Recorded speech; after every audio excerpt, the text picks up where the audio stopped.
بسم اللہ الرحمن الرحیم۔ السلام علیکم ورحمۃ اللہ وبرکاتہ۔ پروگرام ایجیتو کے اردو سلسلے میں آپ سب کو خوش آمدید کہتی ہوں۔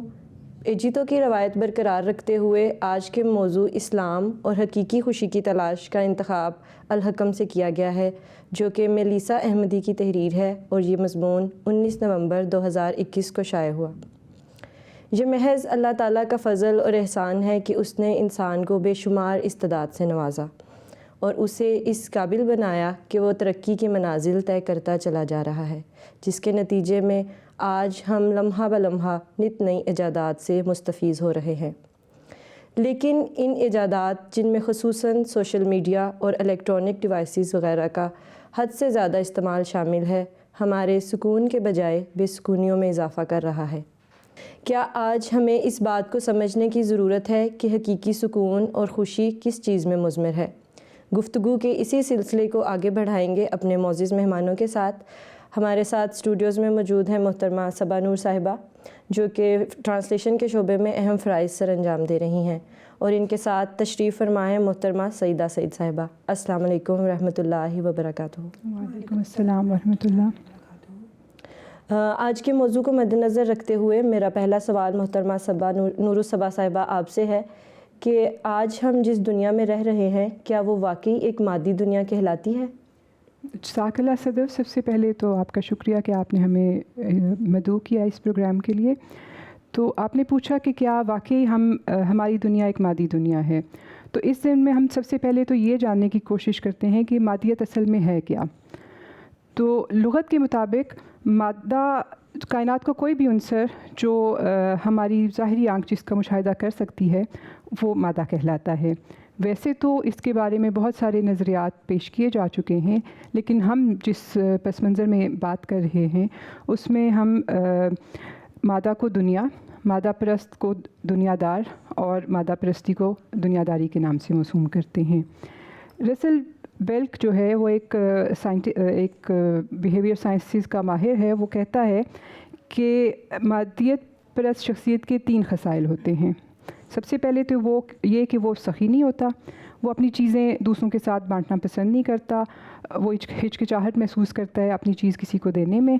اور اس کے بعد دوسری اس کی خاصیت یہ ہوتی ہے کہ وہ حسد کرتا ہے۔ وہ کسی کے پاس کوئی چیز دیکھ کے اس کو تکلیف ہونا شروع ہو جاتی ہے، وہ چاہتا ہے کہ وہ اس چیز کو کسی نہ کسی طرح سے حاصل کر لے۔ تیسری اس کی خاصیت یہ ہوتی ہے کہ وہ اس میں ایک احساس ملکیت پایا جاتا ہے۔ وہ ہر چیز اپنی جو اس کی ملکیت میں ہوتی ہے، جو اس کے پاس ہوتی ہے، وہ اس کے بارے میں سوچتا رہتا ہے کہ کہیں وہ کھو نہ جائے، اور ان کو اپنی چیزوں کو زیادہ سے زیادہ بڑھانے کی کوشش کرتا رہتا ہے۔ کہہ سکتے ہیں کہ زیادہ بہتر اور نئی چیزوں کی ناقابل تسکین خواہش کو بیہیویئر سائنسز اور سائیکالوجی میں مادہ پرستی کا نام دیا گیا ہے۔ اور ایسا کیوں ہوتا ہے؟ اصل میں جب انسان کو مادی اشیاء سے محبت ہونے لگتی ہے تو اس کو دنیاوی لذتیں بھانے لگتی ہیں، تو وہ مادیت پرستی اس کی نفسیات پر حاوی ہونے لگتی ہے۔ اور یہ انسان کی تخلیق کردہ نہیں ہوتی، بلکہ وہ جس ماحول، جس معاشرے میں رہ رہا ہوتا ہے، اس کی وجہ سے اس پہ یہ اثرات مرتب ہوتے رہتے ہیں۔ ایک ٹم کیسر ایک اور مشہور سائیکالوجسٹ ہے اور رائٹر ہے، اس نے اپنی کتاب the high price of materialism میں لکھا ہے کہ 2 عوامل ایسے ہوتے ہیں جو لوگوں کو مادیت پرستی کی طرف لے جاتے ہیں۔ سب سے پہلے لوگ اس وقت زیادہ مادیت پرست ہوتے ہیں جب ان کے سامنے ایسے پیغامات آتے ہیں جو انہیں اس بات پر راغب کرتے ہیں کہ اشیاء کا حصول جو ہے وہ اہم ہے، چاہے یہ پیغام ان کے والدین کی طرف سے ہو، ان کے دوستوں کی طرف سے ہو، یا پھر معاشی اور میڈیا کے ذریعہ سے۔ اور دوسری اور کسی حد تک کم واضح وجہ جو ہے وہ لوگوں کا خود کو غیر محفوظ تصور کرنا ہے، اور یہ چاہے یہ خوف مسترد کر جانے کا ہو، معاشرے کا خوف ہو، یا پھر اپنی موت کا۔ پھر وہ کہتا ہے کہ اس کی تحقیق کے مطابق لوگ جتنا زیادہ ٹیلی ویژن دیکھتے ہیں تو ان کی قدریں اتنی زیادہ مادیت پرست ہوتی جاتی ہیں۔ یہ شاید اس لیے کہ شوز اور اشتہارات جو ہیں وہ دونوں ایسے پیغامات بھیجتے ہیں کہ خوش اور کامیاب لوگ جو ہوتے ہیں وہ دولت مند ہوتے ہیں، اچھی چیزیں رکھتے ہیں اور خوبصورت اور مقبول ہوتے ہیں۔ جی، جی محترمہ نور الصبا صاحبہ، موجودہ دور میں سوشل میڈیا ان پیغامات کی ترویج میں بڑا اہم کردار ادا کر رہا ہے. جی بالکل صدف صاحبہ، ایک تحقیقی رپورٹ کے مطابق سوشل میڈیا کا بڑھتا ہوا استعمال جو ہے وہ نوجوانوں کو سماجی مسابقت کی طرف متوجہ کر رہا ہے. ٹویٹس، پوسٹ، سٹوریز وغیرہ کے ذریعے سے اپنی چیزوں کی نمائش کی جاتی ہے، کھانوں کی نمائش کی جاتی ہے، اپنے اچیومنٹس کی نمائش کی جاتی ہے. تو یہ ساری چیزیں پھر دوسروں میں احساس کمتری پیدا کر دیتی ہیں اور اس سے معاشرے میں بے چینی بھی پیدا ہوتی ہے. تو اور پھر وہ بھی ان چیزوں کو حاصل کرنے کے لیے جائز ناجائز، حرام حلال، اس کی پرواہ کیے بغیر کوشش میں لگ جاتے ہیں، اور پھر نہ حاصل ہونے کی صورت میں وہ ڈپریشن کا شکار ہو جاتے ہیں، ان میں پریشان رہنے لگتے ہیں، احساس محرومی بڑھ جاتا ہے، ان میں بے سکونی ہوتی ہے، عدم برداشت کا شکار ہو جاتے ہیں، اور یہ سب اسی سماجی مسابقت کی وجہ سے ہوتا ہے. اور اگر ہم اپنے ارد گرد دیکھیں تو یہی صورتحال ہمیں نظر آئے گی. ہر شخص جو ہے وہ چیزوں کو مادی اعتبار سے دیکھ رہا ہے، بیٹھے بٹھائے وہ دنیا کا امیر ترین آدمی بننا چاہتا ہے. ہر کوئی اس کوشش میں ہے کہ کوئی جادوئی شربت اس کو مل جائے، کوئی پارس پتھر، کوئی الادین کا چراغ اسے مل جائے جو وہ دوسروں سے ممتاز ہو جائے. تو اسی طرح فیشنی کپڑے، مہنگا موبائل، نئے ماڈل کی گاڑی، بینک بیلنس، بڑی کوٹھیاں، اس جیسی خواہشات کے حصول کے لیے بھی ایک دوڑ لگی ہوئی ہے. ہر چیز ہمیں برانڈ کی چاہیے ہوتی ہے. تو ہمارے گھر جو ہیں ہر طرح کی اشیاء سے بھرے ہوئے ہیں. ہم بڑے گھر بناتے ہیں تاکہ ہم ان میں اپنی چیزوں کو سٹور کر سکیں. اور المیہ یہ ہے کہ یہ ساری چیزیں ہم نے ان کی ادائیگی بھی نہیں کی ہوئی ہوتی، کیونکہ گھر مورگیج پہ لیے ہوئے ہیں، گاڑیاں ہم نے لیز پہ لی ہوئی ہیں، الیکٹرانکس مصنوعات ہیں وہ قسطوں پہ آئی ہوئی ہیں. تو پھر کچھ عرصہ کے بعد جب فیشن بدلتا ہے، ٹرینڈ بدلتے ہیں، تو ہم دوبارہ سے نئے کپڑے، نئے آلات اور نئی چیزوں کے لیے دوڑنا شروع ہو جاتے ہیں. تو اسی طرح پہلے لوگوں کی پہچان ان کے کردار، ان کی اخلاق سے کی جاتی تھی، لیکن اب ان کی ظاہری شان و شوکت سے کی جاتی ہے. تو جناب، ان حقائق کے مطابق بالکل ہماری دنیا جو ہے وہ ایک مادی دنیا کہلاتی ہے، اور ہمارا معاشرہ مکمل طور پہ مادیت پرستی میں جکڑا ہوا ہے. اقبال نے اپنے دور میں کہا تھا، اپنے دور کے حالات کو دیکھتے ہوئے، جو آج کے زمانے میں بھی بالکل صحیح ثابت ہو رہا ہے. وہ کہتے تھے کہ ہے دل کے لیے موت مشینوں کی حکومت، احساس مروت کو کچل دیتے ہیں آلات. جزاک اللہ محترمہ نور الصبا صاحبہ، آپ نے بڑے جامع الفاظ میں موجودہ حالات کو بیان کیا ہے. یہی دنیا سے بڑھتی ہوئی محبت جو ہے وہ انسان کو حقیقی خوشی اور سکون سے محروم کر رہی ہے. محترمہ سیدہ سعید صاحبہ، میرا اگلا سوال آپ سے ہے کہ اس نفسا نفسی کے عالم میں انسان کس طرح سے حقیقی سکون اور خوشی تلاش کر سکتا ہے؟ جزاک اللہ صدف صاحبہ. جی، جیسا کہ ہم سب جانتے ہیں کہ اسلام ایک مکمل ضابطہ حیات ہے، اور زندگی کے تمام پہلو مختلف زاویوں سے اللہ تعالیٰ نے قرآن مجید میں بیان کر دیے ہیں. اب یہ انسان کا کام ہے کہ وہ ان احکامات پر کس طرح سے عمل کرتا ہے اور اپنی زندگی کو خوشگوار بناتا ہے. حقیقی خوشی اور سکون ہمیں فقط اللہ تعالیٰ کی ذات سے ہی مل سکتا ہے. قرآن مجید میں ایک جگہ اللہ تعالیٰ فرماتا ہے کہ یعنی وہ لوگ جو ایمان لائے ان کے دل اللہ کے ذکر سے مطمئن ہو جاتے ہیں. سنو، اللہ کے ذکر سے ہی دل اطمینان پکڑتے ہیں. پھر حضرت مسیح موعود علیہ الصلوۃ والسلام اس بارے میں فرماتے ہیں کہ اللہ تعالیٰ کا ذکر ایسی شے ہے جو قلوب کو اطمینان عطا کرتا ہے. بس جہاں تک ممکن ہو ذکر الہی کرتا رہے، اسی سے اطمینان حاصل ہوگا. ہاں، اس کے واسطے صبر اور محنت درکار ہے. اگر گھبرا جاتا اور تھک جاتا ہے تو پھر یہ اطمینان نصیب نہیں ہو سکتا. دوسرا، خدا تعالیٰ پر توکل کرنا ہے، یعنی انسان اپنا فریضہ اپنی توانائی کے مطابق انجام دے اور اس کام کا نتیجہ پھر اللہ تعالیٰ پر چھوڑ دے. اس سلسلہ میں قرآن مجید میں ارشاد ہوتا ہے، جو کوئی اللہ پر بھروسہ کرے تو اللہ اس کے لیے کافی ہے. پھر دوسری بات یہ کہ اگر انسان یقین رکھتا ہو کہ خدا تعالیٰ ہمیشہ اپنے بندے کا خیر خواہ ہے اور رضائے الہی پر راضی ہو جائے تو اسے کسی قسم کی بھی پریشانی نہیں ہوتی پھر. اور اس کے بارے میں قرآن مجید میں ارشاد ہے، جو بھی اپنا آپ خدا کے سپرد کر دے اور وہ احسان کرنے والا ہو تو اس کا اجر اس کے رب کے پاس ہے، اور ان لوگوں پر کوئی خوف نہیں اور نہ وہ غمگین ہوں گے. پھر میں ایک اور بات آپ کو بتاتی چلوں کہ مومن اور صالح شریک زندگی سے ازدواج قائم کرنا بھی آپ کے لیے سکون کا باعث بنتا ہے. اس سلسلہ میں قرآن مجید میں ارشاد ہے، اور اس کی نشانیوں میں سے یہ بھی ہے کہ اس نے تمہارا جوڑا تمہیں میں سے پیدا کیا ہے تاکہ تمہیں اس سے سکون حاصل ہو۔ پھر ایک پہلو یہ بھی ہے کہ رات کے وقت آرام کرنا۔ قرآن مجید میں اللہ تعالیٰ ارشاد فرماتا ہے، اور اس نے اپنی رحمت سے تمہارے لیے رات اور دن کو بنایا تاکہ تم رات میں آرام کرو اور دن میں اس کا فضل یعنی روزی تلاش کر سکو اور تاکہ تم شکر گزار بنو۔ اس کے علاوہ اللہ تعالیٰ کا شکر ادا کرنا اور اس کی مخلوق سے حسن سلوک سے پیش آنا بھی انسان کی روح کو مطمئن کرتا ہے۔ جزاک اللہ محترمہ سعید صاحبہ۔ بالکل اگر ایسا ہی ہے کہ اگر انسان ان چیزوں سے یا ان خواہشات سے پرہیز کرے جو انسان کے لیے تکلیف کا باعث بنتی ہیں تو پھر بھی انسان کو حقیقی سکون حاصل ہو سکتا ہے۔ جی بالکل ایسا ہی ہے، اگر ہم دنیا سے اپنا لگاؤ کم کر لیں تو ہی سکون سے رہ سکیں گے۔ حضرت محمد مصطفیٰ صلی اللہ علیہ وآلہ وسلم نے فرمایا کہ دنیا سے دلچسپی اور لگاؤ انسان کے لیے غم و حزن کا سبب بن جاتا ہے، اور تقویٰ اور دنیا سے عدم دلچسپی قلب و بدن کے لیے سکون و آرام کا سبب بنتے ہیں۔ پھر اسی طرح اگر لوگوں کے مال کی لالچ نہ کی جائے تو اس کے بارے میں رسول کریم صلی اللہ علیہ وآلہ وسلم نے فرمایا ہے، جو دوسروں کے مال کی لالچ اور اس پر نظر رکھتا ہے اس کا حزن و غم طولانی ہوگا۔ اس کے بعد امیر المومنین حضرت علی رضی اللہ تعالیٰ عنہ فرماتے ہیں کہ میں نے حسود کے علاوہ کسی ظالم کو نہیں دیکھا، کیونکہ اس کا دل غم و غصہ سے بھرا ہوتا ہے اور اس کا حزن نہ ختم ہونے والا ہوتا ہے۔ پھر اس کے بعد ہمیں غصہ و ناراضگی سے حتی الامکان بچنے کی کوشش کرنی چاہیے۔ رسول خدا صلی اللہ علیہ وآلہ وسلم نے فرمایا ہے، جس شخص نے غصہ ضبط کر لیا حالانکہ وہ اس کے اظہار پر قادر تھا، اللہ تعالیٰ اس کو امن اور ایمان سے بھر دے گا۔ ایک مسلمان اللہ تعالیٰ کی نعمتوں کے حصول میں ہی خوشی محسوس کرتا ہے، اور رب تعالیٰ بھی انسان کو خوش دیکھنا چاہتا ہے، اور جب انسان اپنے قول و فعل اور عمل میں اللہ تعالیٰ اور رسول کریم صلی اللہ علیہ وسلم کے بتائے ہوئے راستے کے مطابق زندگی گزارتا ہے تو اس پر وہ مطمئن اور خوش ہو جاتا ہے، خوش رہتا ہے۔ جزاک اللہ محترمہ سعیدہ سعید صاحبہ، جیسا کہ آپ نے ہمیں بتایا کہ حقیقی خوشی جو ہے وہ اللہ تعالیٰ کی ذات اور اس کی عطا کردہ نعمتوں کی شکر گزاری میں ہی ہے۔ اس ضمن میں اگر ہم سورہ رحمان کی اس آیت فَبِأَيِّ آلَاءِ رَبِّكُمَا تُكَذِّبَانِ کو مد نظر رکھیں گے تو ایک لمحہ بھی شکر گزاری کے بغیر نہیں گزار سکیں گے۔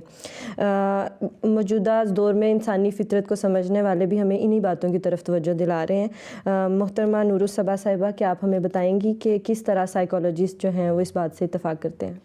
جی صدف، میں سائیکالوجسٹ تو نہیں ہوں، لیکن میں نے اس سلسلے میں تھوڑی سی تحقیق کی ہے تو پتہ چلا ہے کہ اس خوشی کے موضوع پر اس وقت تک تقریباً 56,700 کتابیں لکھی جا چکی ہیں، اور دنیا بھر کے انٹلیکچوئلز اور سائنٹسٹ جو ہیں وہ اس پہ مزید تحقیق کر رہے ہیں کہ انسان خوش کیسے رہ سکتا ہے۔ اور مزے کی بات یہ کہ ان میں سے بہت سی ایسی چیزیں یہ ہیں، ان کی تحقیق سے یہ نتیجہ اخذ کیا جا سکتا ہے کہ ان کے جو تعلیمات ہیں وہ ہماری تعلیمات یعنی کہ قرآن و سنت سے بے حد مماثلت رکھتی ہیں۔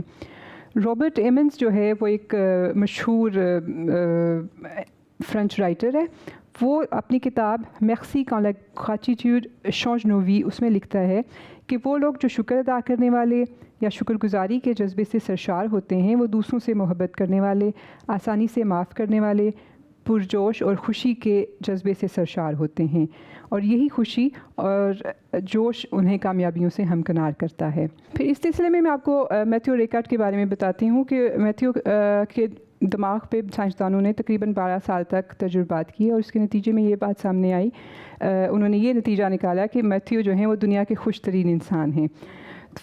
اور میتھیو جو ہیں وہ ان کے والد فرانس کے بہت مشہور فلاسفر ہیں، ان کا نام ژان فرانسوا ہے، ان کی والدہ بھی ایک پینٹر تھیں، اور میتھیو خود بھی ایک مائکرو بایولوجی کے ماہر اور ڈاکٹر ہیں، لیکن پچھلے کافی سالوں سے وہ پیرس کی اس پرتعیش زندگی کو چھوڑ کے نیپال کے پہاڑوں پہ جا کے ایک راہبانہ زندگی گزار رہے ہیں، اور ان کی کتابوں سے حاصل ہونے والی رائلٹی جو ہے وہ میڈیکل کلینکس اور یتیم خانے بنانے پہ خرچ ہو رہی ہے۔ اور میتھیو سے جب ان کی خوشی کا راز پوچھا گیا تو میتھیو کہتے ہیں کہ وہ مسکرا کر کہتے ہیں کہ خوشی تک پہنچنا زیادہ مشکل نہیں، ہم جب بھی اپنی ذات کے ارد گرد گھومتے ہیں ہمارے اندر موجود منفی کیمیکلز ایکٹیو ہو جاتے ہیں اور یہ کیمیکلز خون میں پھیل جاتے ہیں اور ہم غم زدہ ہو جاتے ہیں۔ وہ کہتے ہیں کہ اگر آپ خوش رہنا چاہتے ہیں تو آپ اپنی ذات کے خول سے باہر آ جائیں اور خود کے بجائے لوگوں کے بارے میں سوچنا شروع کر دیں. جیسا کہ محترمہ نورالصبا صاحبہ آپ نے ہمیں بتایا ہے کہ سائیکولوجسٹ ہمیں انہی باتوں کی طرف توجہ دلا رہے ہیں جو کہ اسلام ہمیں سکھاتا ہے، تو کیا سائیکولوجسٹ ہمیں پھر خوش رہنے کے لیے کچھ اصول بھی بتاتے ہیں؟ جی صدر صاحبہ بالکل. ویسے تو بہت سارے سائیکالوجسٹ نے ہمیں بہت سارے اصول بتائے ہیں، لیکن آج میں آپ کو سونجا لیوبومرسکی جو کہ یونیورسٹی آف کیلیفورنیا میں پروفیسر ہیں، انہوں نے اپنی کتاب دا ہاؤ آف ہیپینس میں اپنی تمام تر تحقیق کو سائنسی اصول کے ساتھ ثابت کیا ہے اور پھر ان کے اصول بتائے ہیں. تو سب سے پہلے تو وہ کہتی ہیں کہ do some thing nice for others, کہ دوسروں کے لیے کچھ اچھا کریں. تو اب ہمارے اسلامی معاشرے میں تو کی بنیاد ہی دوسروں کے ساتھ اچھا سلوک کرنے پہ، حقوق العباد پہ بہت زور ہے. اور دیکھیں ہمارے اسلام کی جو تعلیمات، اسلامی معاشرے کی بنیاد ہی دوسروں کے ساتھ حسن سلوک پر مبنی ہے. اور دوست ہو یا دشمن، ہر ایک کے ساتھ اچھا برتاؤ نہ صرف یہ کہ قرآن کے احکامات ہیں بلکہ سنت رسول صلی اللہ علیہ وآلہ وسلم بھی ہے. پھر دوسری بات کہ جی گریٹیٹیوڈ آن ریگولر بیسس، کہ روزانہ کی بنیاد پر شکر گزاری کریں. اب ہم ایک مسلمان تو روزانہ آنکھ کھلتے ہی اپنے رب کا شکر ادا کرتا ہے کہ اس نے ایک موت کے بعد اسے پھر سے زندگی بخشی، یہ کہتے ہوئے کہ الحمدللہ الذی احیانا بعد ما اماتنا. پھر ان کہتے ہیں کہ جی cultivate an optimistic look at life, کہ آپ زندگی کو مایوسی سے دور رکھیں. اور اسلام تو دین ہی رجائیت پسندی کا ہے. اللہ کہتے ہیں لا تقنطوا من رحمت اللہ، اور اسلام مایوسی کو کفر کے برابر سمجھتا ہے. پھر کہتے ہیں کہ جی اوائڈ انویڈیس سوشل کمپیریزن، کہ دوسروں کے ساتھ حسدانہ موازنہ نہ کریں. اسلام نے حسد کو شر قرار دیا. اور پھر اللہ تعالیٰ کہتا ہے ومن شر حاسد اذا حسد، اور اسی طرح حسد کو ایک ایسی آگ قرار دیا جو نیکیوں کو کھا جاتی ہے. پھر وہ کہتی ہیں نرچر یور ریلیشن شپس، کہ اپنے سماجی تعلقات کی نشو و نما کریں. اسلام دین فطرت ہے، وہ جانتا ہے کہ انسان ایک سماجی جانور ہے، اور اسلام نے قرابت داروں کے ساتھ تعلق بحال رکھنے کا حکم دیا ہے اور توڑنے کو سخت گناہ قرار دیا ہے. اس کے بعد وہ کہتی ہیں کہ جی فارگیو ادرس، کہ دوسروں کو معاف کرنا سیکھیے. مومن کی تیسری صفت ہی عفو ہے، وہ معاف کرنے والا ہوتا ہے، وہ درگزر کرنے والا ہوتا ہے. پھر وہ کہتی ہیں take care of your body, کہ اپنے بدن کی حفاظت کریں. اور یہ ایک ایسا اصول ہے کہ اسلام نے اسے انسان پر ایک طرح سے فرض قرار دے دیا ہے. اور کیونکہ ہمارے جسم کا ہم پر حق ہوتا ہے، اور یہ جسم اور یہ زندگی اللہ تعالیٰ کی امانت ہوتی ہے، اور اسی لیے خودکشی کو حرام قرار دیا گیا ہے. تو جی یہ تھے وہ چند سائنسی اصول جو اسلامی تعلیمات سے بھی مکمل مطابقت رکھتے ہیں. جزاک اللہ محترمہ نورالصبا صاحبہ. جیسا کہ آپ نے ہمیں بتایا کہ آج ہمیں دنیا کے سائنسدان انہی باتوں کی طرف توجہ دلا رہے ہیں جو کہ 1400 سال پہلے ہمیں اسلام نے سکھائیں، اور پھر ہمارے پیارے نبی اکرم صلی اللہ علیہ وآلہ وسلم نے اور ان کے غلام صادق حضرت مرزا غلام احمد قادیانی علیہ الصلوۃ والسلام نے اپنے عمل سے سکھلائیں. محترمہ سیدہ سعید صاحبہ، کیا آپ ہمیں قرآن و سنت کی روشنی میں بتا سکتی ہیں کہ شکر گزاری کی کیا اہمیت ہے اور شکر گزار کیسے بنا جا سکتا ہے؟ جی صدر صاحبہ، اللہ تعالیٰ نے قرآن مجید میں شکر کی اہمیت کو بہت زیادہ اجاگر کیا ہے، اور اس کے متعلق قرآن مجید میں ہمیں بہت ساری آیات ملتی ہیں. اللہ تعالیٰ شکر ادا کرنے والوں کو بہت پسند کرتا ہے، اور ناشکری کرنے والوں کو اللہ تعالیٰ نے اپنے عذاب سے ڈراتے ہوئے قرآن مجید میں ارشاد فرمایا ہے، اور اگر تم نے ناشکری کی تو یقین جانو میرا عذاب بڑا سخت ہے. پھر ایک روایت میں آتا ہے، حضرت عبداللہ بن عباس رضی اللہ تعالیٰ عنہ بیان کرتے ہیں کہ رسول کریم صلی اللہ علیہ وآلہ وسلم نے فرمایا، آپ یہ دعا کیا کرتے تھے، اللہم اجعلنی لک شاکرن لک ذاکرن، کہ یعنی اے میرے اللہ تو مجھے اپنا شکر بجا لانے والا اور بکثرت ذکر کرنے والا بنا دے. پھر اس ضمن میں انبیاء کرام کی مثال ہمارے سامنے ہے، جنہوں نے پے در پے مشکلات کا سامنا کیا، اور انہوں نے اپنے اس مشکل دور میں اپنے رب کو پکارا، اپنے رب سے دعا کی، اور اللہ تعالیٰ نے ان کے دلوں کو مطمئن بھی کر دیا، اطمینان بخشا اللہ تعالیٰ نے. سورۃ المومنون میں آیا ہے، جب لوگوں نے حضرت نوح علیہ الصلوۃ والسلام کو جھٹلایا تو آپ نے فرمایا، پروردگار ان کی تکذیب کے مقابلے میں میری مدد فرما. اس کے بعد اللہ تعالیٰ نے وحی کی کہ اے نوح ہماری نظروں کے سامنے کشتی بنا کر مقررہ وقت پر روانہ ہو جا، اور جب ساتھیوں سمیت کشتی پر اطمینان سے بیٹھ جاؤ تو اللہ کا شکر ادا کرو اور کہو، پروردگار ہم کو بابرکت منزل پر اتارنا کہ تو بہترین اتارنے والا ہے.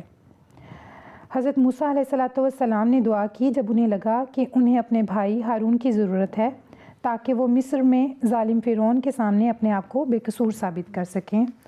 پھر اس کے بعد حضرت زکریا علیہ الصلاۃ والسلام نے اس وقت دعا کی جب انہیں ڈر تھا کہ وہ اس دنیا سے بے اولاد چلے جائیں گے۔ پھر اللہ تعالیٰ نے فرمایا کہ اے زکریا، ہم تجھے ایک عظیم بیٹے کی بشارت دیتے ہیں۔ پھر حضرت ایوب علیہ الصلاۃ والسلام کی ساری دولت اور اولاد سب کچھ ضائع ہو گیا، پھر بھی انہوں نے صبر کیا اور اللہ کی بارگاہ میں دعا کی کہ مجھے سخت اذیت پہنچی ہے اور تو رحم کرنے والوں میں سے بہترین رحم کرنے والا ہے۔ ایک حدیث نبوی ہے، حدیث نبی صلی اللہ علیہ وسلم ہے کہ شکر گزار بننے کا ایک طریقہ یہ بھی ہے کہ انسان نعمتوں سے دوسروں کو فائدہ پہنچائے۔ پھر ہم اللہ کا شکر کچھ اس طریقے سے بھی ادا کر سکتے ہیں کہ ہم دین کے معاملے میں اپنے سے اوپر والے کو دیکھیں اور دنیاوی معاملات میں ہمیں چاہیے کہ ہم اپنے سے نیچے والوں پہ نظر رکھیں، ان کو دیکھیں۔ حضرت ابو ہریرہ رضی اللہ تعالیٰ عنہ سے روایت ہے کہ نبی کریم صلی اللہ علیہ وآلہ وسلم نے فرمایا، تم میں سے جو کوئی کسی ایسے آدمی کو دیکھے جو اس سے زیادہ مالدار ہو اور اس سے زیادہ اچھی شکل و صورت کا ہو اور اس کو دیکھ کر اپنی حالت پر ناشکری کرے تو اسے چاہیے کہ وہ شخص اس پر نظر ڈالے جو اس سے کم تر ہے۔ ٹھیک ہے، تو اس طرح پھر انسان خود کو کیسے ان منفی خیالات سے بچائے اور دنیاوی لغویات سے بچنے کے لیے اس کو کیا کرنا چاہیے؟ دنیاوی علائشوں سے بچنے کے لیے سب سے پہلے تو انسان کو اپنی پیدائش کا مقصد سمجھنے کی ضرورت ہے کہ اللہ تعالیٰ نے اسے پیدا کس لیے کیا ہے۔ تو اس سلسلہ میں قرآن مجید میں اللہ تعالیٰ نے واضح الفاظ میں بیان کیا ہے کہ اور میں نے جنوں اور انسانوں کو صرف اپنی عبادت کے لیے پیدا کیا ہے۔ حضرت مرزا مسرور احمد خلیفۃ المسیح الخامس ایدہ اللہ تعالیٰ بنصر العزیز نے اپنے خطبہ جمعہ 30 اپریل 2004 میں فرمایا کہ مومنوں کو چاہیے کہ اس دنیا کی زندگی اور اس کی چکا چوند ہی اپنی زندگی کا مقصد نہ سمجھ لیں۔ یہ تو کافروں کا کام ہے کہ اس دنیا کو ہی سب کچھ سمجھ بیٹھتے ہیں۔ مومن کا کام یہ ہے کہ اصل مقصود اس کا اللہ تعالیٰ کی رضا ہو، نہ کہ دنیا کے پیچھے دوڑنا۔ اور جب تک انسان میں قناعت پیدا نہ ہو، سادگی پیدا نہ ہو، وہ ہمیشہ مالی لحاظ سے اپنے سے بہتر کو دیکھ کر بے چین ہو جاتا ہے۔ اگر قناعت ہوگی تو اس کو کوڑی کی بھی پرواہ نہیں ہوگی کہ فلاں کے پاس کیا ہے اور کیا نہیں ہے، بلکہ وہ اس بات پر عمل کرے گا کہ نیکیوں میں اپنے سے بہتر کو دیکھو اور رشک کرو اور پھر نیکیوں میں آگے بڑھنے کی کوشش کرو، اور ہمیشہ یہ سامنے رہے گا کہ اس دنیا میں بھی اللہ تعالیٰ کی رضا حاصل کرنی ہے اور مرنے کے بعد بھی اللہ تعالیٰ کا قرب پانے کی کوشش کرنی ہے۔ پھر یہ سمجھنے کی ضرورت ہے کہ یہ دنیا کی زندگی ہے اور یہ عارضی زندگی ہے۔ اس بارے میں اللہ تعالیٰ نے سورۃ آل عمران کی آیت 14 میں اللہ تعالیٰ نے فرمایا ہے، لوگوں کے لیے مرغوبات نفس، عورت، اولاد، سونے چاندی کے ڈھیر، مویشی اور زرعی زمینیں بڑی خوش آئند ہیں، مگر یہ سب دنیا کی چند روزہ زندگی کے سامان ہیں۔ اسی طرح حضرت محمد مصطفیٰ صلی اللہ علیہ وآلہ وسلم کا ارشاد گرامی ہے کہ عیش و عشرت سے پرہیز کرو، کیونکہ اللہ کے بندے عیش پرست نہیں ہوتے۔ اللہ تعالیٰ نے قرآن کریم میں ارشاد فرمایا ہے، اور دنیا کی زندگی محض کھیل کود اور نفس کی خواہشات کو پورا کرنے کا ایسا ذریعہ ہے جو اعلیٰ مقصد سے غافل کر دے، اور یقیناً آخرت کا گھر ان لوگوں کے لیے بہتر ہے جو تقوی اختیار کرتے ہیں۔ حضرت مسیح موعود علیہ الصلاۃ والسلام فرماتے ہیں کہ یاد رکھو کہ خدا کا یہ ہرگز منشا نہیں کہ تم دنیا کو بالکل ترک کر دو، بلکہ اس کا جو منشا ہے وہ یہ ہے کہ قد افلح من زکاہا، یعنی جس نے نفس کو پاک کیا وہ اپنے مقصود کو پا گیا۔ آپ علیہ الصلاۃ والسلام فرماتے ہیں کہ تجارت کرو، زراعت کرو، ملازمت کرو اور حرفت کرو، جو چاہو کرو، مگر نفس کو خدا کی نافرمانی سے روکتے رہو، اور ایسا تزکیہ کرو کہ یہ امور تمہیں خدا سے غافل نہ کر دیں۔ تو اگر ہم اسلامی احکامات پر عمل کریں اور اپنی زندگیاں اللہ اور اس کے رسول کے بتائے ہوئے طریق پر عمل کرتے ہوئے گزاریں تو ہی ہم اس دنیا اور اس دنیا میں سرخرو ہو سکیں گے اور دائمی خوشیوں کے حقدار پائیں گے۔ جزاک اللہ محترمہ سیدہ سعید صاحبہ۔ اس کے ساتھ ہی میں اپنے معزز مہمانوں کا شکریہ ادا کرتی ہوں جنہوں نے اسلامی تعلیمات اور موجودہ دور کے سائنسدانوں کی رائے کو بڑے خوبصورت انداز میں پیش کیا۔ اللہ تعالیٰ آپ کو جزائے خیر دے۔ بس اسلامی تعلیمات کا لب لباب یہی ہے کہ اگر انسان ہر چیز کی محبت سے بڑھ کر اللہ تعالیٰ کی محبت کو اپنے شامل حال رکھے گا تو بالآخر وہ اس سکون اور اطمینان کو حاصل کر لے گا جس کی آج ہمیں تلاش ہے۔ اس ضمن میں ہمیں حضور صلی اللہ علیہ وآلہ وسلم نے بے شمار دعائیں سکھلائیں۔ انہی میں سے ایک دعا کے ساتھ آپ سے اجازت چاہوں گی۔ اللہم انی اسألک حبک و حب من یحبک والعمل الذی یبلغنی حبک اللہم اجعل حبک احب الی من نفسی و اہلہ و من الماء البارد، یعنی اے اللہ میں تجھ سے تیری محبت مانگتی ہوں اور اس شخص کی محبت مانگتی ہوں جو تجھ سے محبت کرتا ہے، اور تجھ سے ایسے عمل کرنے کی توفیق مانگتی ہوں جو مجھے تیری محبت تک پہنچا دے۔ اے اللہ تو اپنی محبت میرے لیے میری جان، میرے اہل و عیال اور ٹھنڈے پانی سے زیادہ محبوب کر دے، آمین۔ وآخر دعوانا ان الحمدللہ رب العالمین۔ اگر آپ کی اس پروگرام کے بارے میں کوئی رائے یا سوالات ہیں تو آپ ہمیں agito@mtafrance.tv پر بھیج سکتے ہیں۔ جزاک اللہ۔ وآخر دعوانا ان الحمدللہ رب العالمین۔ السلام علیکم ورحمۃ اللہ وبرکاتہ۔